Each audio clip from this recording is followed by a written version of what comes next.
Welcome back to another Artist Spotlight. My name is Joe Foy, president of Harmony, and today I am joined by Chuck Heck. How are you doing? I'm doing well, thank you. I hope are you having a good summer? Having a great summer. Yeah. So you are going into your 44th year teaching. Yes, that is Mhm. correct. Yeah, I started in 1980 after I graduated from Crane, and it's very atypical that a person is in one job their whole career, but that's what I decided to do, and it just kind of worked out that way. That's great. And you're at Indian River School District, is that I'm correct? at Indian River. I actually graduated from Indian River a few years ago, and as you know, I actually came from a very musical family. My dad was the director of music at the time, and he ended up unfortunately passing away right after I got out of college, and so I kind of fell into that position, thinking it was going to be just a little part-time position, but I actually he passed away after the second week of school, and I've been there ever since. Gotcha. And because you didn't have plans to stay in the area necessarily.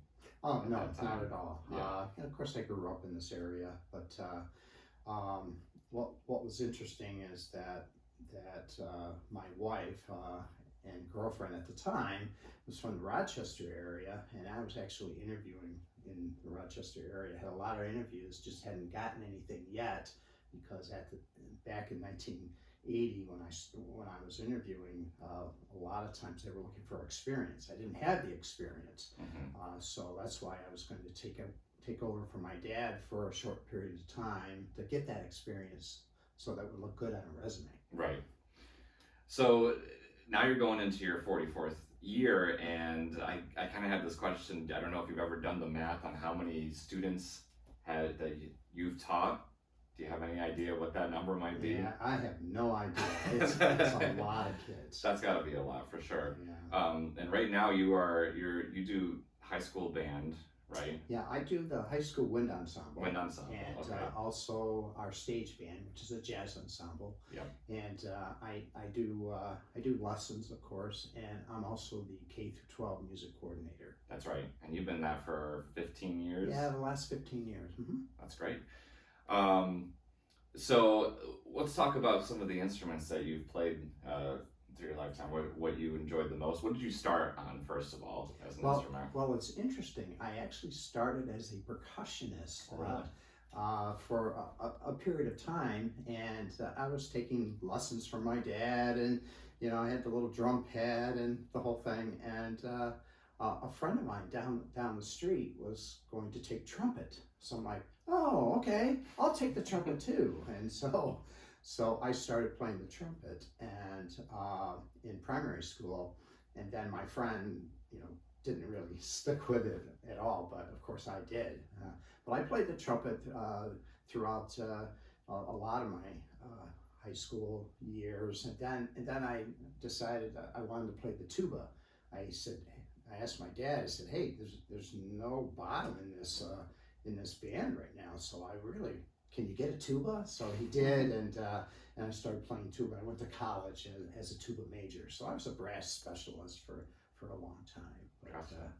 yeah, but besides that, nowadays I play more upright bass and guitar bass and in different groups than I do my tuba. But When did you pick up the bass then, in all that time? well, my first album I ever bought as a kid back in the 70s was James Taylor's Mudslide Slim album.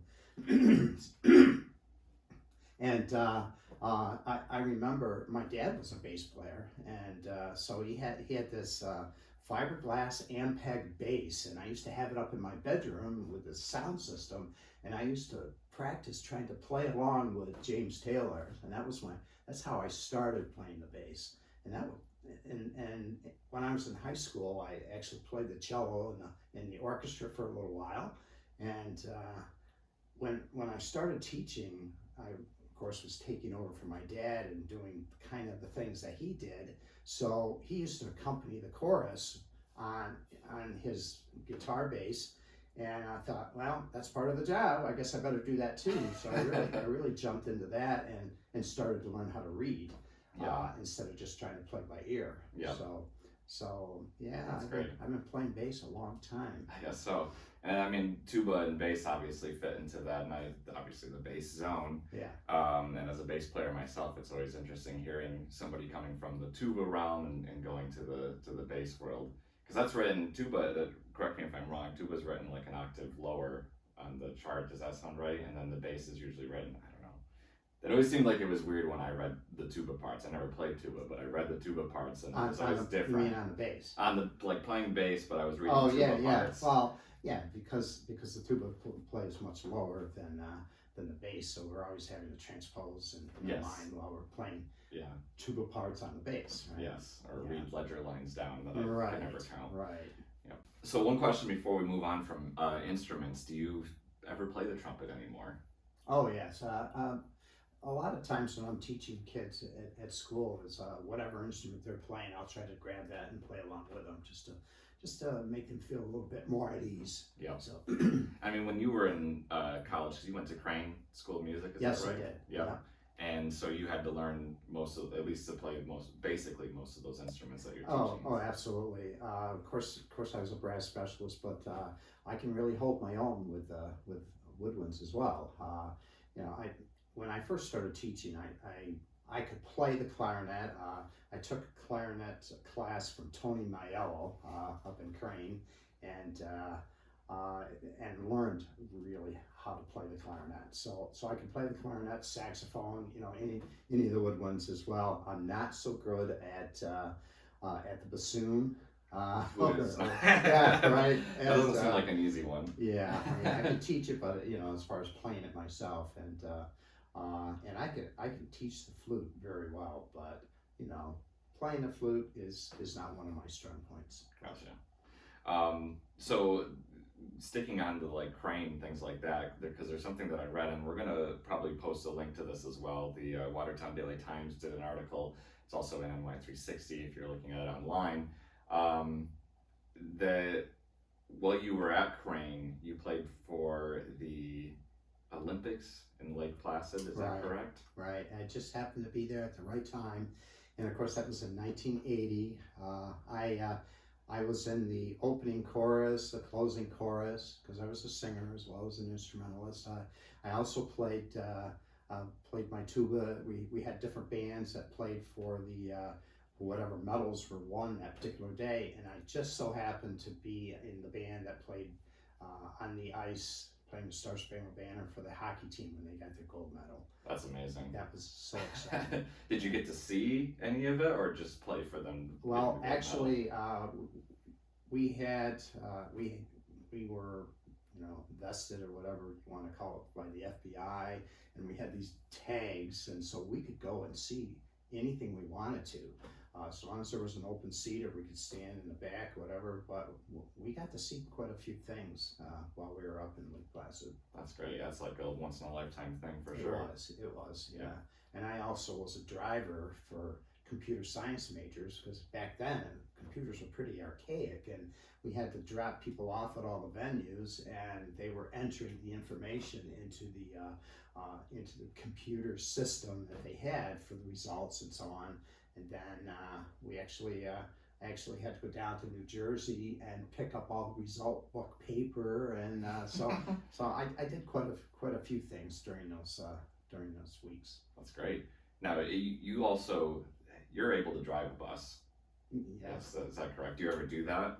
Yeah, I got my license many years ago just in case our kids needed to go to a festival, a music festival, and we couldn't get a driver, because right now drivers are really hard to find. That's true. And so, yeah, I got my license and maintained it for a lot of years. It's a little bit in transition right now. I'm trying to get it back.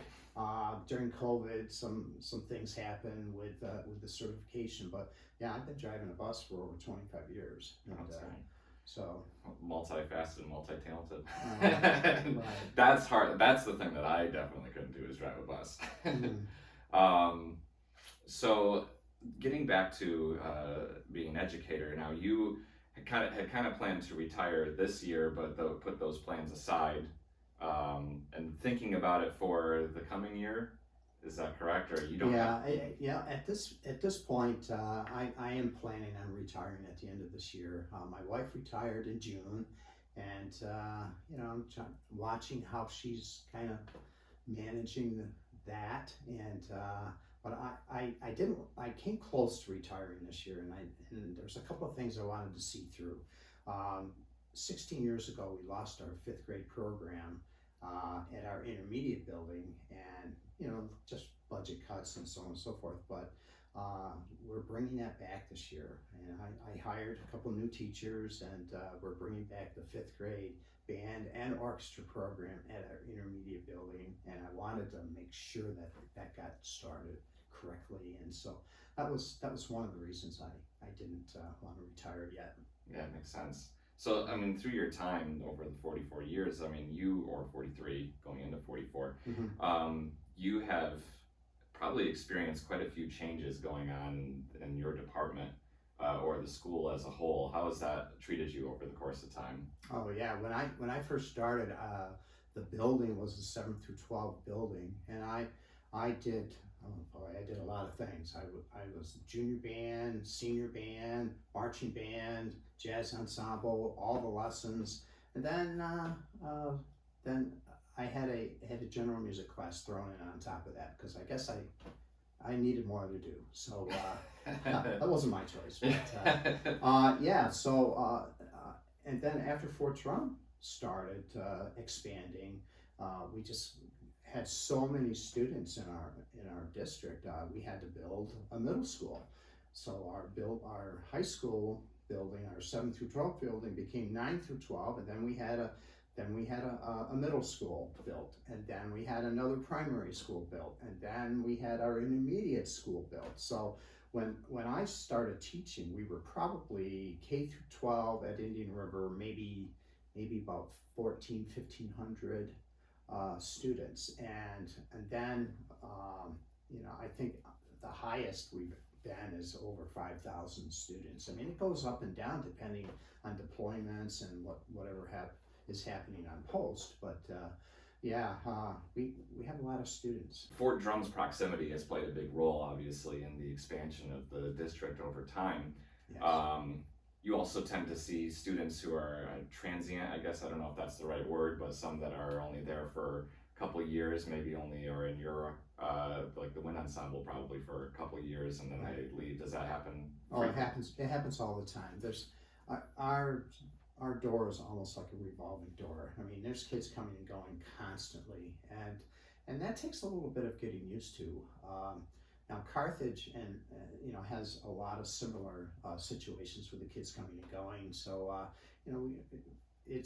unless you're in that situation, it's hard to understand that. But I'll tell you, there are some kids that are not sure which end of the horn to put in their mouth, play, and then there are some kids that I get in that are just fabulous musicians, and we embrace those students, and whether they're brand new or been working for a long time and really highly accomplished, we find a place for them.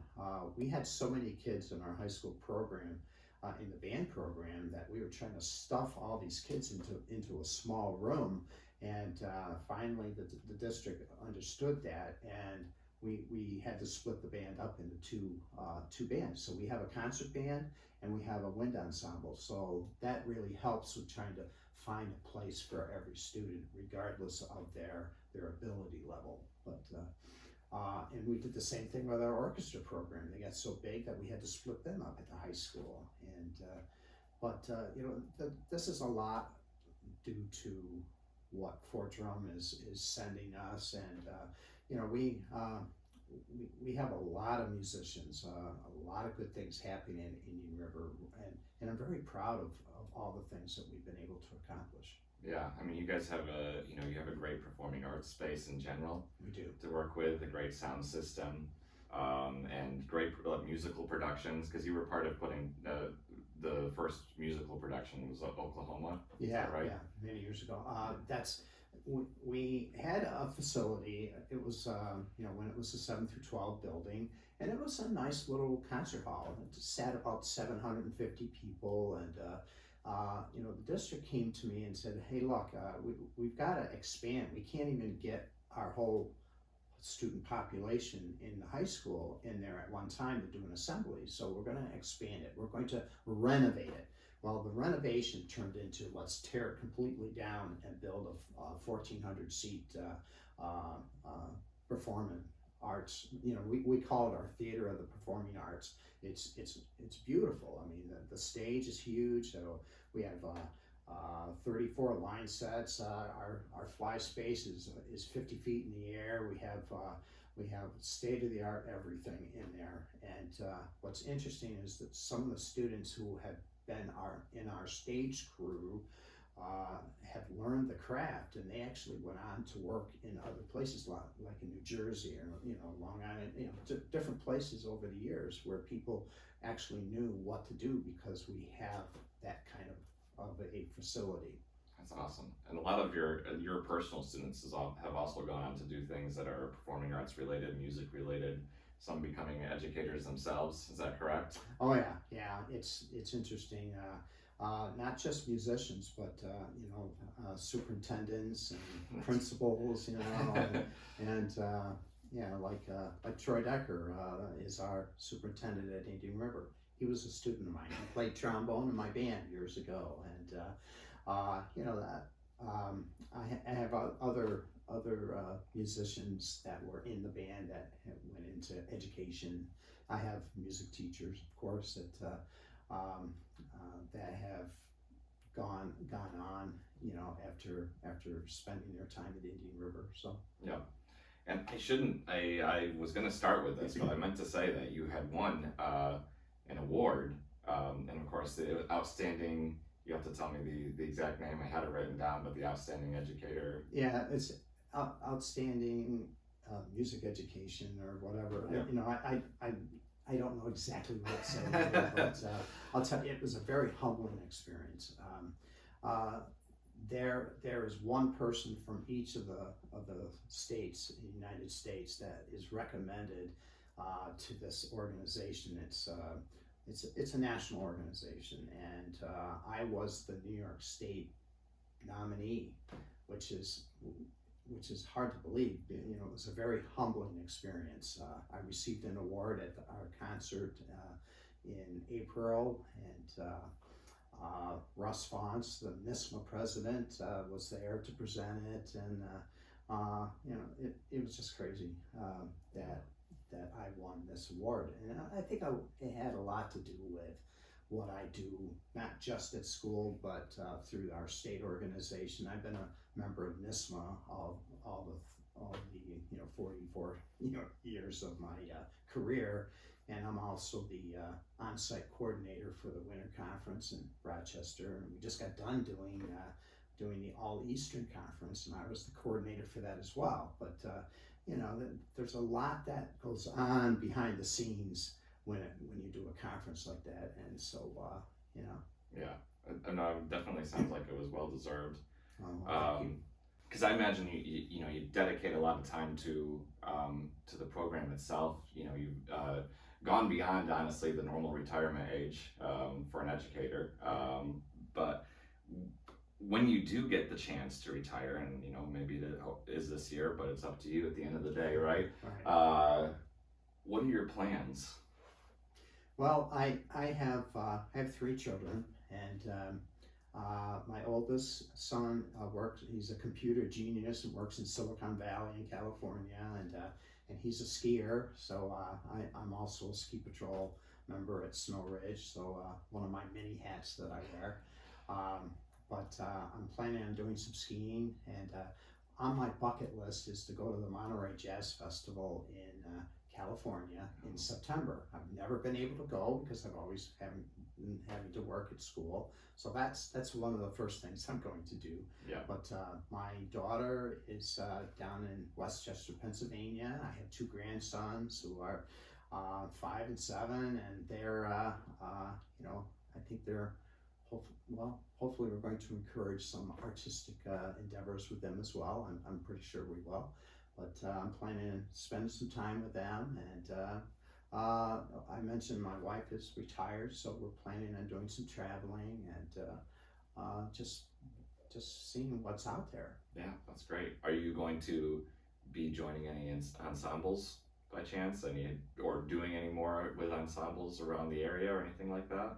Well, I already play with a couple of groups, and I play upright bass and guitar bass. As a matter of fact, I mentioned Russ Fonts. When Russ was working at Watertown High for all those years, I actually played 28 of his shows.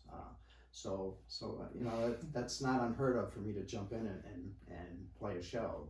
I'm used to that. So Yeah. so who knows? Yeah, and the pit bands around here are definitely needing the instrumentalist for sure, so that Right, would be helpful. So to kind of wrap things up a little bit, I want to talk about the community as a whole and how you've seen it. What are some positives that you feel about our kind of local community? You know, you've been at a school that started kind of this size, grown to this size. How do you feel? What are some positive things that you feel about it, I guess? Well, it's funny. I just hired another teacher recently that's from Long Island, and I was talking to one of my colleagues, and I said, "Well, you're from Long Island. Why are you not wanting to live in Long Island and teach in Long Island?" And her response to me was, "Well, I don't want to raise my kids in Long Island. I love this area. I wanted to bring them up to Northern New York, and I get that. I love Northern New York, and I think that there's so many opportunities here. I mean, that we don't have the hustle and bustle that some of the cities would have, as far as trying to get from point A to point B without having to go through 29 stoplights and so on and so forth. I mean, it's a smaller area, but yet we have so much talent up here, and it's a different atmosphere. It's more laid back. It's more it isn't so intense that some of the other areas have. But I think our community has so many people coming in, and so many people that have been residents of this area, that we have a lot of talent here, and we have a lot of people who are willing to do what it takes to become an excellent musician, and just the give and take from the community it's wonderful to see. To see groups like your group coming in and providing opportunities and helping with the lending stuff and all that. It's great. Yeah, no, I wholeheartedly agree with everything you said. Are there any things that you feel like could be improved upon in the community? Like, where do you see it being in maybe 5 or 10 years from now? Well, you mentioned that we have a state-of-the-art facility at my school. I hope to see some more summer stock type things going on. Unfortunately, my theater is dark in the summertime, and that it hasn't always been that way. We did some children's programs and brought in some groups, but I hope to see more of that happening in the future, because we have the facility. Let's provide more opportunities for our students. Yeah, no, that's great. So is there anything that I missed that we didn't talk about that you'd like to mention? I can't think of anything. Yeah. I mentioned to you, it's kind of hard to talk about yourself sometimes. And if you did miss anything, we'll link people to the article. If people have like subscription to NY360, if you got the Watertown Daily Times and somebody got a copy of that, read that article, because it goes basically through your entire life. A lot of things we talked about today, but a lot of things we weren't able to hit on. Right. Yeah. Chris Brock did a phenomenal job. I really thought it was just going to be a short article talking about some things that I've done, but after reading that, I thought, wow, this is your life. It was huge. Yes. Well, thank you for everything that you've done, that you're going to continue to do, and thank you for being our Artist Spotlight this month. Oh, thank you for inviting me to do this.